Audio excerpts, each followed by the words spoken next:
কি আর ফেরেশতা রে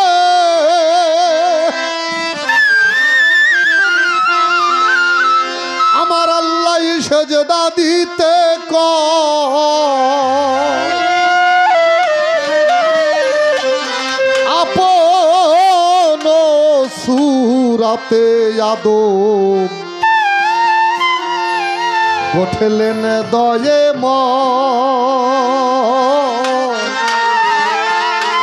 ওরে আপন সূরাতে আদম উঠলেন দয়ে সাইজি তার কালামে বললেন নইলে কি আর ফেরেশতারে আল্লাহ সেজদা দিতে কয় আপন সূরতে আদম গড়লেন দয়েময়।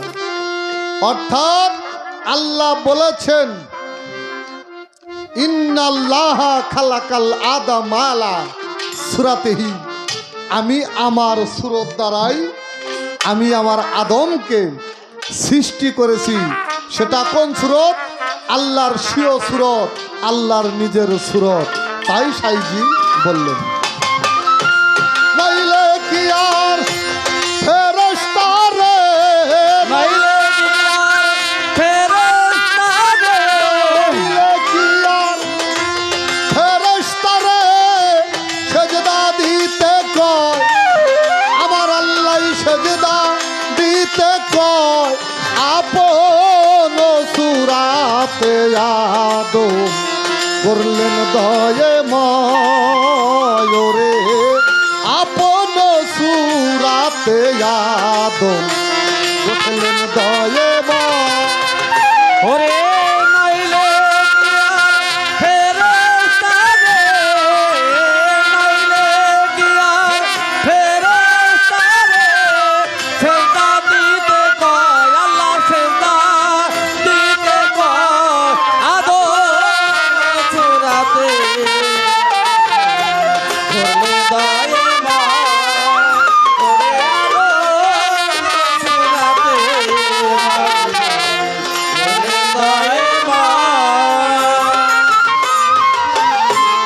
দোষে আদম শফি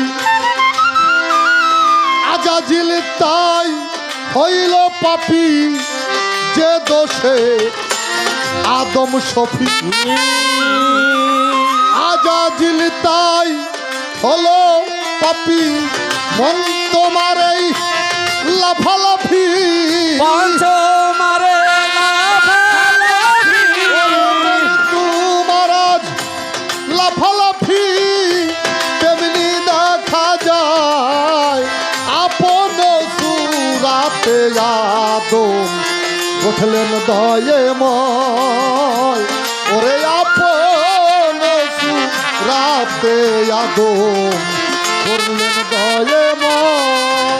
ওরে নাইলে কি আর ফেরেশতা রে, নাইলে কি আর ফেরেশতা রে সেজদা দিতে কয় আল্লাহ সেজদা দিতে কয় আদম সূরাতে আদম ধরলে দয়েময় ওরে আপন সূরাতে আদম ধরলে দয়েময়। আল্লাহ আদম না হইলে পাপ হইত সেজদা দিলে আল্লাহ আদম না হইলে সেজদা দিলে সেজদা দিলে আল্লাহ আদম আল্লাহ আদম আল্লাহ আদম না হইলে পাপ হইত সেজদা দিলে সেরে গুনাহ যারে বলে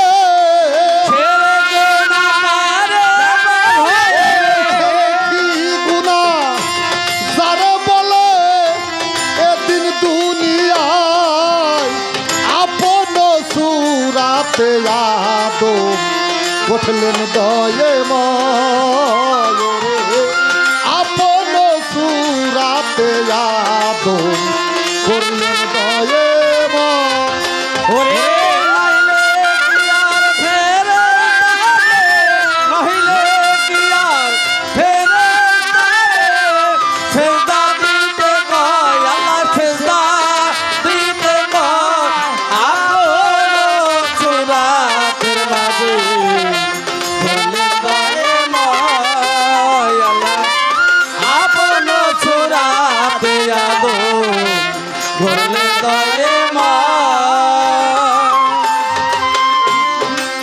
একজন আদমি হইলেই চেনে আদম,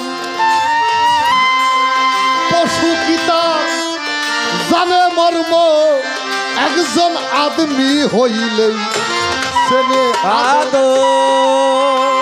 পশু কি তার জানে মর্ম, লালন বলে আত্ম ধর্ম,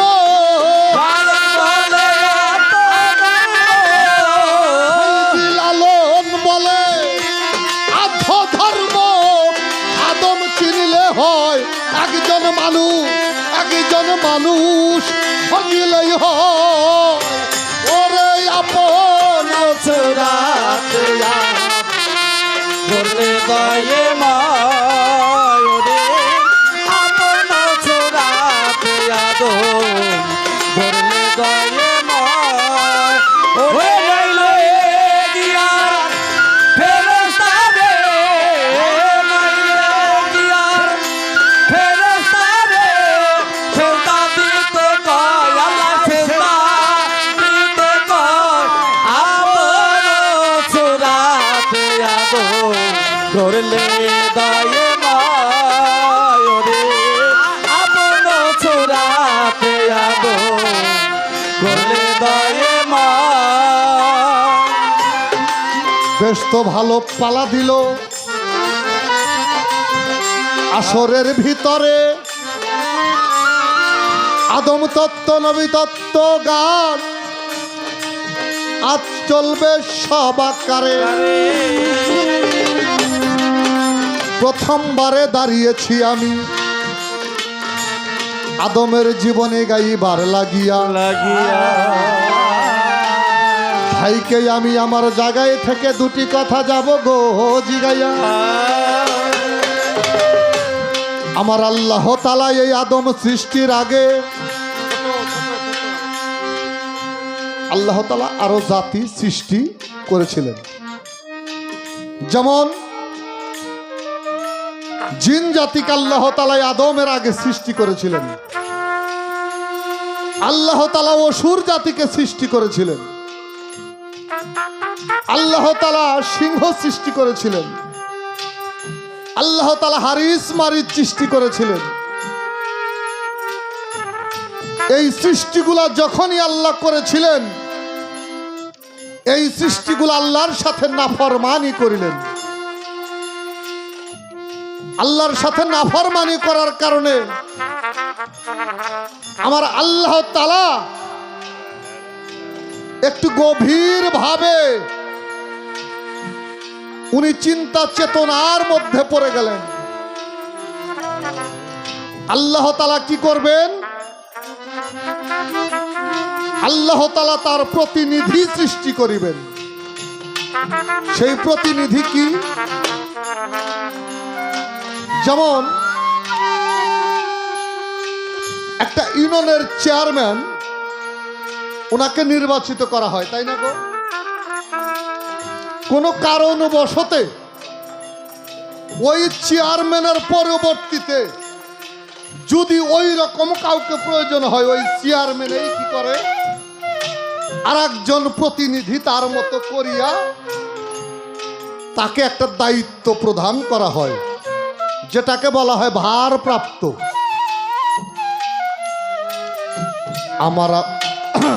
আমার আল্লাহ তাআলা ঠিক তাই আদমকে সৃষ্টি করলেন। আদমের মাঝে আমার আল্লাহ নিজের সুরতটাকে উনি প্রকাশ করবে সৃষ্টির মাধ্যমে। আল্লাহ তাআলার সুরতকে প্রকাশ করবে, সুরতকে প্রকাশ করে ইশক মোহাব্বত প্রেমকে উনি বিলীন করবে জীবের মাধ্যমে।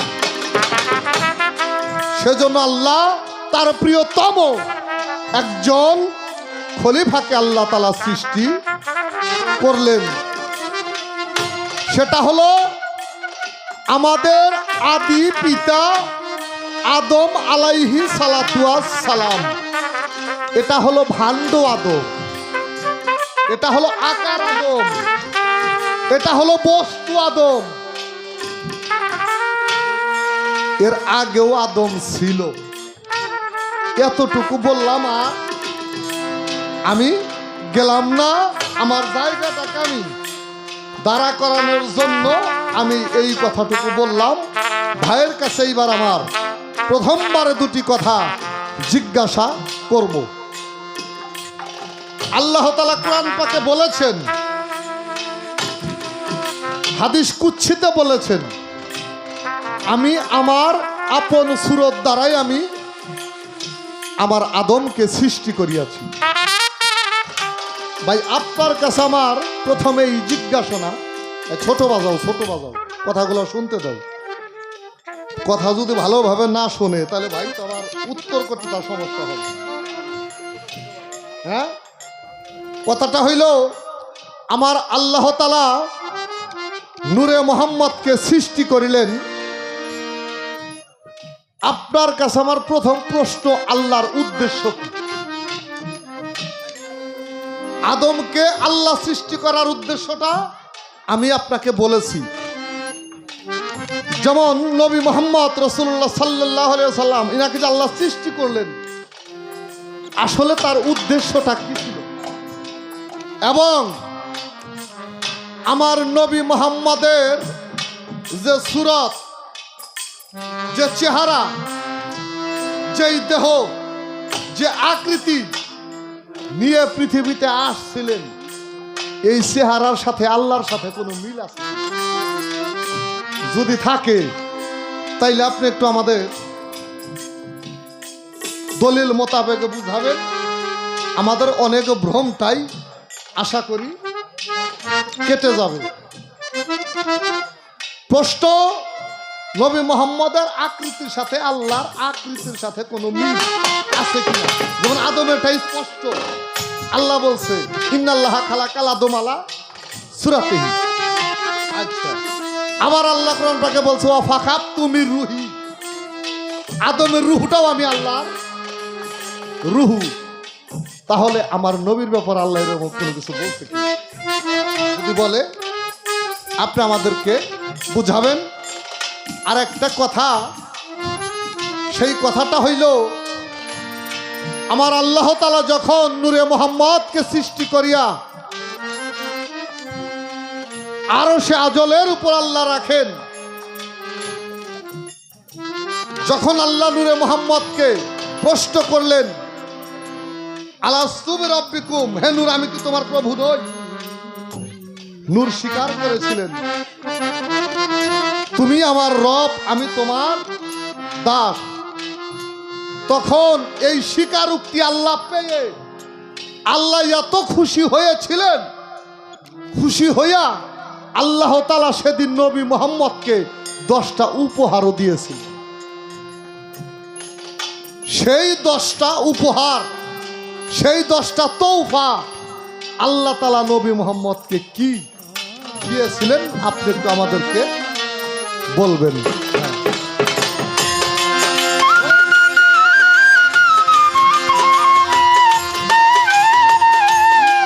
ধরলেন দয়া ওরে আপন সুরাতে ধরলেন নইলে কি আর ফেরেশতারে সেজদা দিতে কয়, আমার আল্লাহ সেজদা দিতে কয়। আপন সুরাতে আদম গঠলেন দয়েময়, ওরে আপন সুরাতে আদম গঠলেন দয়েময়।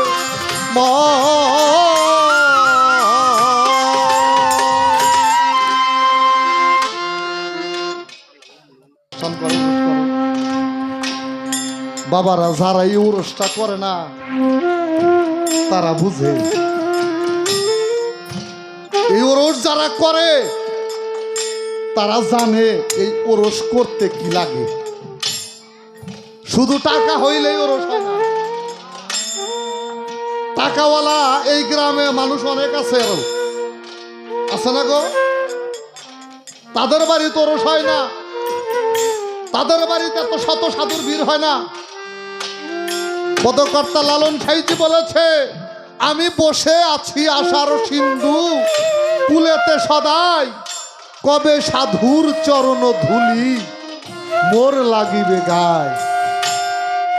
তাহলে সাধারণত এই সাধুর চরণ ধুলায় কি হয় বাবা? যেই মানুষটা বিনয়ী হয়ে যায়, যেই মানুষটা একজন সম্যক গুরুর হাতে হাত দিয়া তার সমস্ত কিছু অর্পণ করে ওই মানুষটার কাছে জমা দিয়া দেয়, ওই মানুষটা তখন তার দাস হয়ে যায়। যখন দাস হয়ে যায় তখন নিজের কর্তৃত্ব আর তার উপর চলে না, ওই মানুষটা তার কর্তৃত্বটা চালায় আর একজনের উপর, সেটা হইল তার মুর্শিদ।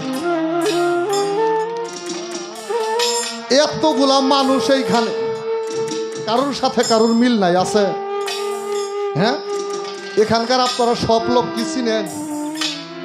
আমিও চিনি, আপনারাও চিনেন না, আপনাদের এলাকা তাও চিনেন না। চিনবেন না এরও কারণ আছে। এইখানে বিশাল একটা মারিফত লুকায়িত আছে, এখানে সবাইরে চিনবেন না কেন তা কি জানেন? ভক্তের অধীন ভগবান হয়ে যায়। যখন ভক্ত বাঞ্ছা করে তখন উনি নিত্য ছেড়ে উনি নীলায় আসে। নীলায় এসে ভক্তের মনকে রক্ষা করার জন্য, ভক্তকে সান্ত্বনা দেওয়ার জন্য তাকে বিভিন্ন আকৃতিতে আসতে হয়। এটা চিরন্তন শাশ্বত সত্য কথা, এর মধ্যে ত্রুটি পরিমাণও ভুল নাই। আমরা আজকে আমার সিদ্দিক চাঁদের দরবারে আসছি। কেন আসছি? আমরা আসছি আমাদের আত্মার খোরাকের জন্য। আমরা আসছি, আল্লাহ তাআলা আমাদের পৃথিবীতে পাঠাইছে। পৃথিবীতে আইসা আমি কি করছি? আমি কতটুকু সময় আমার স্রষ্টার নিয়ে, আমার আল্লাহকে নিয়ে, আমার মুর্শিদকে নিয়ে আমি ভাবছি। আমি সব সময় তো আমি আমার দুনিয়া নিয়েই আমি থাকি। আমি আমার বন্ধুকে আমি কখনোই তাকে একান্ত কাছে আমি পাই না। এটা সেই জায়গা, যেই জায়গার মধ্যে আসলে আপনার অনেক কিছুই খুঁজে পাওয়া যায়। আর এই পাওয়ার যে কি একটা যন্ত্রণা, সে যে পাওয়ার জন্য খুঁজে সে জানে। জানো না গো? মনির ভাই বলল আমার মতো মনির দাঁড়িয়ে এখানে গান করতেছে। আমার মতো মনির কত রাস্তায় ঘুরে কাগজ টোকাইতেছে, সুইপারের কাজ করে। তাই লালন সাইজি বলেছে, সাধুর সাদ বাজার রে মন, আমাবস্যায় পূর্ণ চাঁদের উদয়, আছে ভক্তি নয়ন যার, সেই চাঁদ দৃশ্য তার, ভবের বন্ধন যাইগো জ্বালা তার যাইগো দূরে। তাহলে বাবা এই সাধুর সঙ্গে আসছেন, সাধুর সঙ্গে এসে যদি নিজে সাধু নাও হতে পারেন, সাধুর একটু চরণের স্পর্শ নিয়ে যাবেন, দেখবেন আপনার মনের অজান্তেই কখন যেন বিধাতা আপনাকে, আপনার পাপগুলোকে মোচন করে দিয়ে আপনাকে শুদ্ধ একজন মানুষ পরিণত করে দিয়েছে। তার বাস্তব উদাহরণ হইল, একটা চুম্বকের সাথে একটা লোহা আপনি রাখবেন, কতক্ষণ রাখার পরে ওই লোহাটা চুম্বকের আকর্ষণ হয়ে যায়, হয় না? লোহা চুম্বকের আকর্ষণ হয়ে যায়, কারণ কি? গুণটা লোহার না, গুণটা হইল চুম্বকের। চুম্বক দয়া কইরা লোহার কাছে এনে তার নিজের স্বভাবটা ওই লোহার ভেতর দিয়ে দেয়, তাই লোহা এখন আকর্ষণ করে। এখানে যে সামনে যে মানুষগুলো বসে আছে, আমাদের মতো দেখতে হলেও তারা আমাদের মতো সাধারণ মানুষ না। এই জন্য তাদের সংস্পর্শে গেলে, এদের পদছোঁয়ায় গেলে আমার এই পাপী জনম, এই পাপী দেহটা ওই দেহর মতো না হলেও কিঞ্চিত শক্তি আসতে পারে। সেই জন্য কি করতে হয়? একজন বিনয়ী মানুষের কাছে গিয়া, একজন মানুষ যদি বিনয়ী হয়ে যায় তখন তার ভেতর প্রেম ভাব ভক্তি বিশ্বাস প্রেম এই শক্তিগুলা তার ভেতর জাগ্রত হয়। যখনই জাগ্রত হয়ে যায় ওই মানুষটার মুখের দিকে তাকাইলেই তখন বোঝা যায় এই মানুষটা কোনো গুরু ধরা মানুষ, এই মানুষটা কারুর হাতে হাত দিয়ে বায়াত হইছে। কিন্তু সমস্যাটা হইল যখনই হাত দেই তারপরে থেকেই শুরু হয়ে যায় শুধু জ্বালা। এই জ্বালা যিনি সহ্য করে তিনি পায় অলংকার, যার নাম হইল মালা। আর যিনি সহ্য না করতে পারে বাবা তার ঘটে বিষম জ্বালা।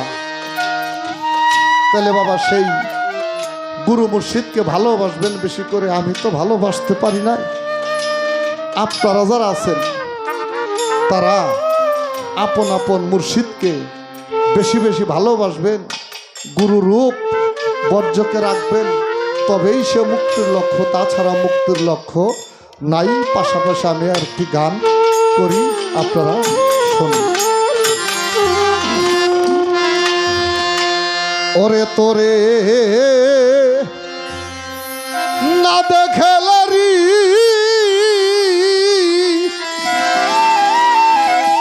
দয়ের জ্বালা বারে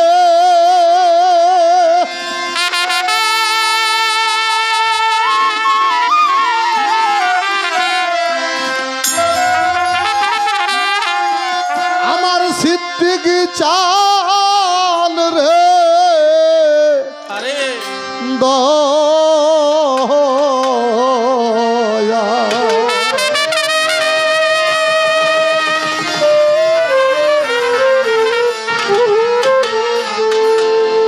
পাগল লাগিবার সদয় হইয়া দাও দেখা ও সিদ্দিক চান আমার সহদয় হইয়া দাও দেখা ও দয়াল চান আমার। তুমি সহদয় হইয়া দাও দেখা ও দয়াল চান আমার। সিদ্দিক চান চাতক মেঘে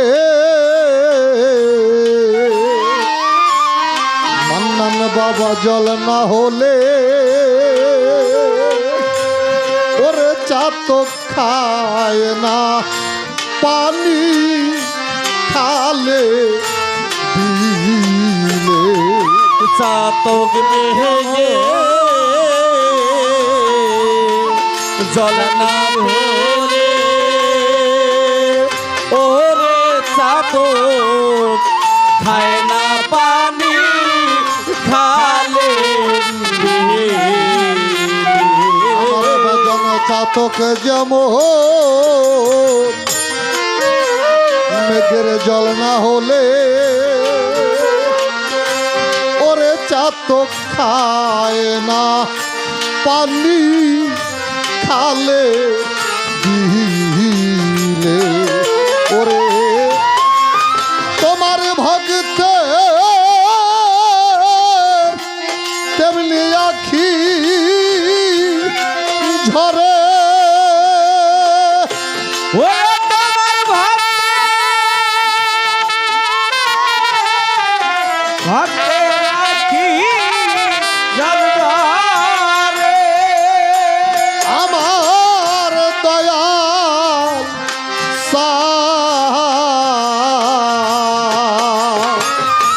সিদ্দিক বাবা সদয় হইয়া দাও দেখা আদ প্রতি আমার। তুমি সহদয় হইয়া দাও দেখা ও দয়াল চান আমার। সহদায় হইয়া দাও দেখা ও সিদ্দিক চাঁদ আমারি ওরে তরে না দেখলে দয়ের জ্বালা বারে ওরে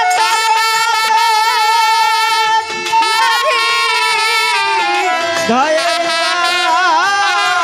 বারে ও দয়াল চান রে তুমি সহদয় হইয়া দাহ দেখা ও দয়াল চান আমারি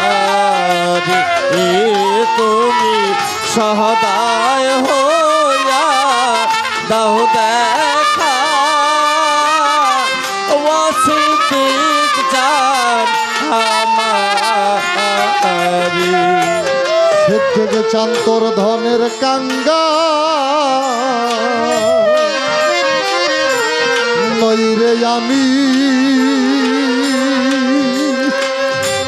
ওরে পাগল নিধো নিয়ার ধন রে তুমি ধনের কাহাঙ্গা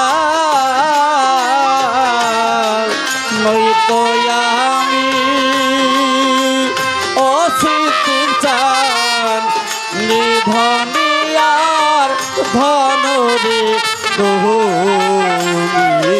জানি তোর ধনের কাঙ্গা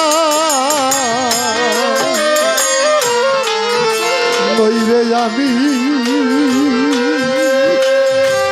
ও আসির চা নিধনিয়ার ধন রে তুমি ওরে বাজার কাটি গড়ারা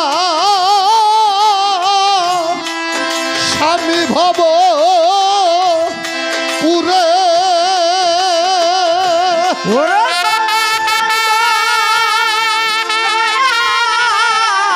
স্বামী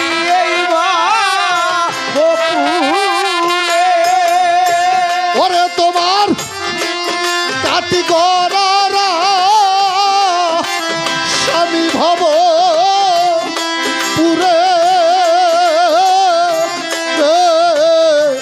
সিদ্দিক চান রে ওরে তুমি সহদায় হইয়া দাহ দেখা ও দয়াল চান আমারি তুমি সহদায় হইয়া দাহ দেখা ও দয়াল চান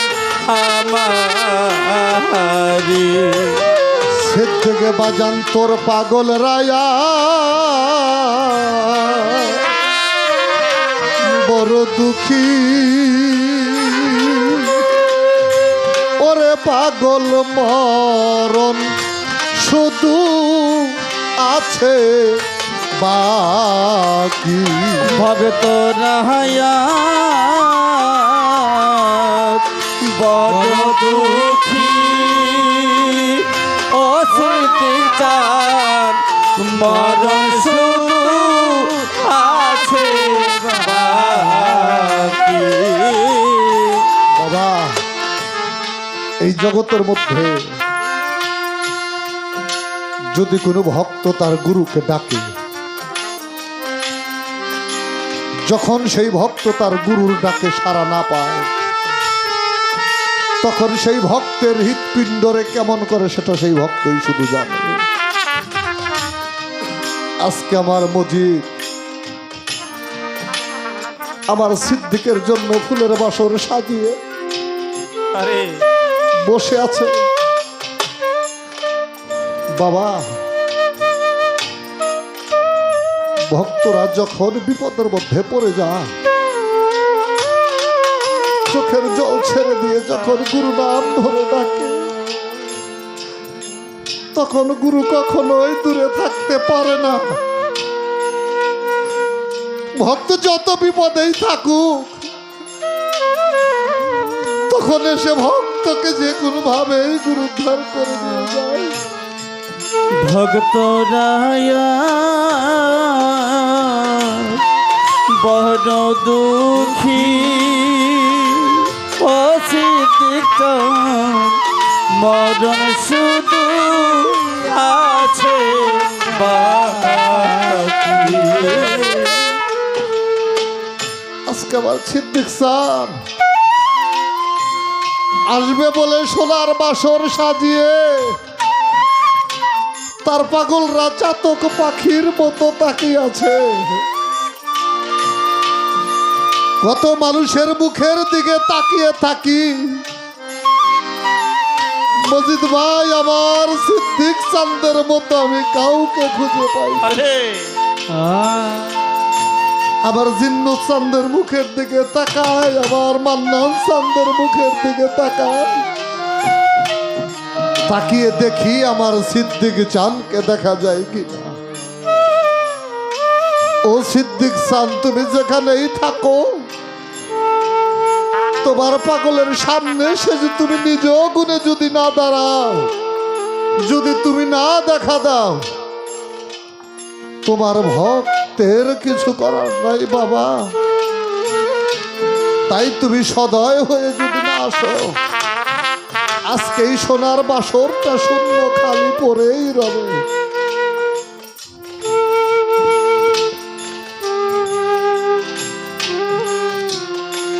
ওরে তোমার পাগল রায়া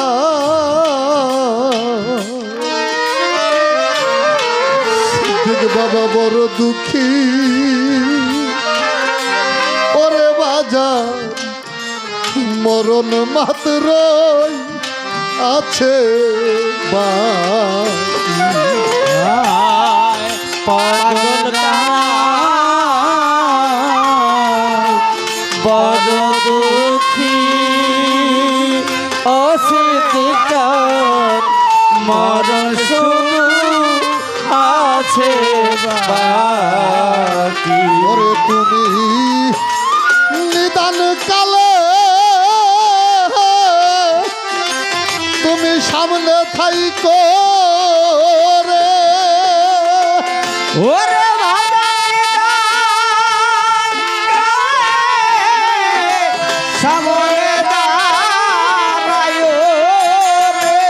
আমার সিদ্দিক চাঁদ তুমি নিদান কালে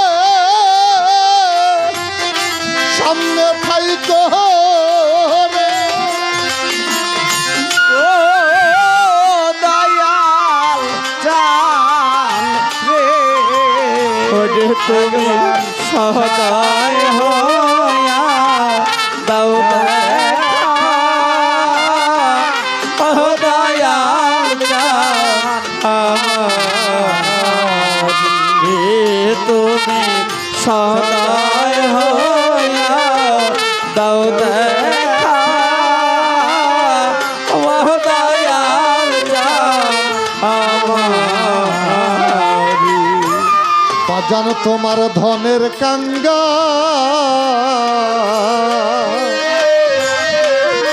নইরে আমি কুদ্দু চান্দ্রে নিধনিয়া ধন রে তুমি। ধনের কাহাঙ্গা নয়তো আমি ও কুতু চান নিধনিয়া ধন ধনের কাহাঙ্গা নয়তো আমি ও দয়াল চান নিধনিয়ার ধন রে তুমি। ধনের কাহাঙ্গা নয়তো আমি ও দরদি নিধনিয়ার ধন রে তুমি ওরে বাজান কাটিগররা স্বামী ভব পুরে ওরে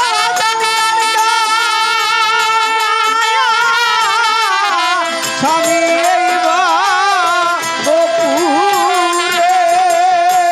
ওরে তোমার কাটিগররা স্বামী এই পুরে সিদ্দিক চান রে ভালো লাগিবার সহদয় হইয়া দাও দেখা মহদয়াল চান আমার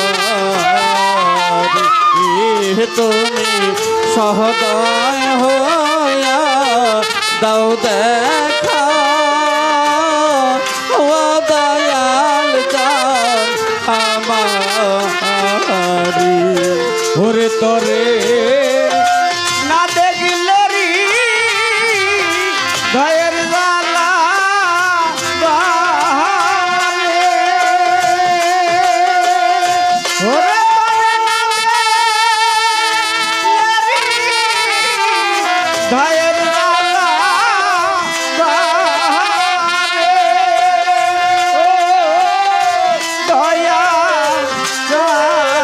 রে ওরে তুমি সহদয় হইয়া দাও দেখা ওয়াসিদিক জান আমার তুমি সহদয় হইয়া দাও দেখা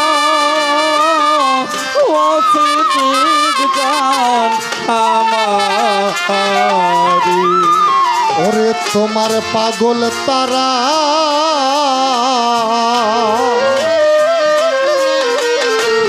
বড় দুঃখী ওরে বাজান মরণ কেবল আছে বাকি পাগল তাহারা বড় দুঃখী ও দয়াল চান মরণ শুধু আছে বাকি ওরে তোমার পাগল তারা বড় দুঃখী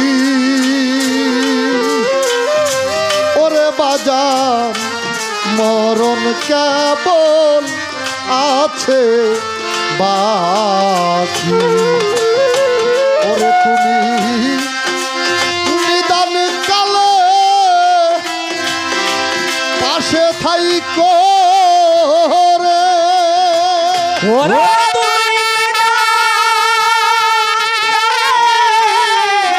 পাশে থাইকো ওরে তুমি নিদান কালে পাশে থাইকো রে থাকিও ভক্তে শিওরে রে ওরে দয় হইয়া দাও দেখা ও দয়াল ওরে তুমি সহদয় হইয়া দাও দেখা ও দয়াল চান আমারি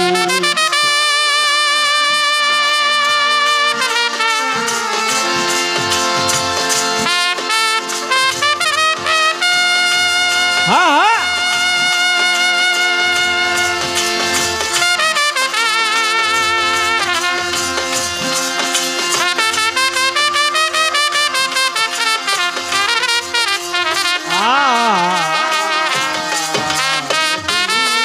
দয়াল রে আমার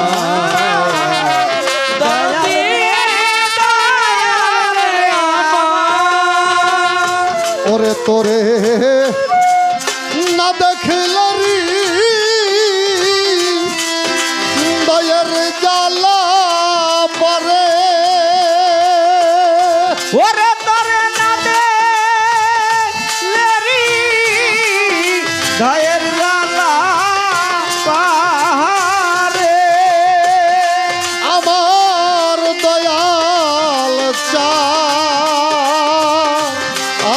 চান রে আগল বিবার সদয় হইয়া দেও দেখা